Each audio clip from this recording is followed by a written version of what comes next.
Hello everyone, this is Olivia here, aka Story Minded, and like I said, I wanted to share with you all the books that I have so far for university.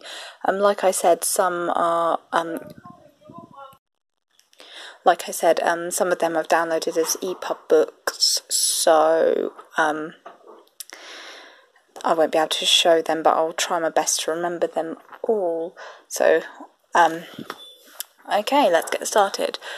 This one is an indicative reading book that I think she's the senior lecturer of creative writing. She's like the head of creative writing at my university, and she's going to be my tutor. I want to say for 2 modules, but I have like lots of different lecturers, but she's going to be definitely for one of the creative module ones, and I sort of was like, I don't know what books to get at the moment, and I sort of sent an email, and she was lovely, and she sent me an indicative reading list, obviously catered toward the creative writing side of things, and I kind of just went for all of the ones she suggested, but obviously I'm learning very quickly that I'm going to need to be a way more critical reader for university, so, but this one is really interesting. It's called The Writer's Journey, and it's written by this wonderful human being, Christopher Vogler, and sorry, I've lost my train of thought. My wonderful mum, bless her, just bought me a coffee, so I'm like, yeah, so this one is to do with this theory. He created this theory inspired by what he was reading. I think he worked at, I'm going to get this wrong now, I think he worked with either Fox Studios or Disney, and like the big film industries, and he came up with this theory based on this book he read called The Writer's Journey, and he believes that every story can be placed on this spectrum, and you have all the archetypal characters in there. It's really interesting.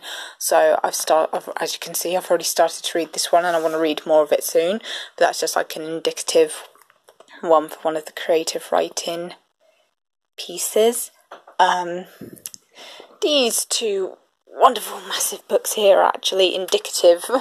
Not indicative, nope, they're mandatory. They're mandatory books. It's the Norton Anthology of English Literature, which I very quickly learned is the lifeblood of this course. I also have the Middle Ages one, but I don't need that for my course at the moment. And it's got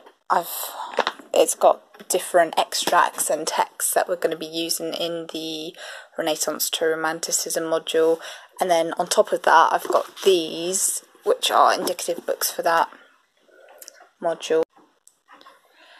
So there's the 1500s to the 1600s. These were indicative books suggested for the Renaissance to Romanticism sort of period / movement. So there's that one. There's the 1650 to 1740, and then as one of the ebooks, I think it's 1740 to 1830, or roughly something like that. That one over there is an indicative book, From the Beast to the Blonde, which is feeding into, I think, Telling Tales. Once again, it's like one of the more creative writing ones. I've only started to read a little bit of that. It's like very essay heavy, by Marina Walnut, and she talks about she does a lot to do with fairy tale theory and stuff like that. Another one, once again for the Renaissance / Romanticism one. This was Key Concepts in Renaissance Literature. This one is for the popular culture module, and it's edited by, she's going to be my lecturer for this module, so I saw that on the indicative reading list and thought it'd be a good idea to get that one. On the ebook I've also got a book by Q.D.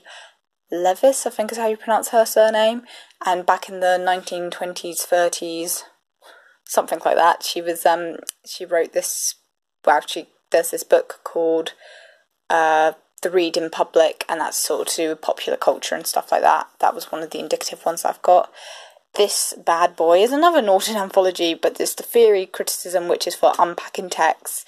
I'm not sure how I'm going to be using this yet, but it is mandatory, and I'm assuming we're going to be looking at extracts and stuff, and it is a beast, and I'm going to have fun taking that into uni.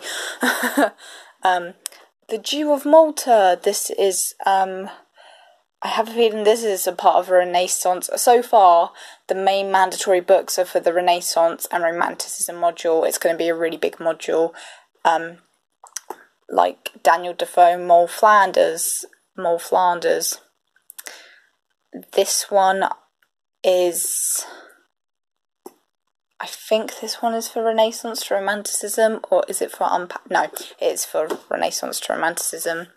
And then these two books or novels, Lincoln in the Bardo and Great Expectations by Charles Dickens, is for unpacking text, and that's the other one I've got on my ebook.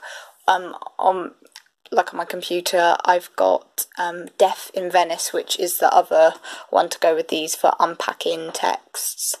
And there is also one of the indicative ones that I've got for unpacking text, which is really important, is the Beginning Theory, which is like an introduction to all the different literary theories and stuff like that. So yeah, as you can see, I'm drowning in books, which I'm really excited about. So, oh, and downstairs, I've just remembered, there is another one that the lecturer recommended to me, which was the 7 Basic Plots, I think it's called. And it's this man, I've forgotten his name, which is awful, but there's this man who has this theory that any story in the world can be boiled down or applied to these 7 basic plots theory that he has. So I haven't really started to read that one yet because it's very, very long. But once again, it all sounds really interesting. And the one that I'm really excited about is, she also recommended to me a creative writing workbook. So that one's going to be really fun to use at some point. Anyway, this is going to be my life. My first year at university.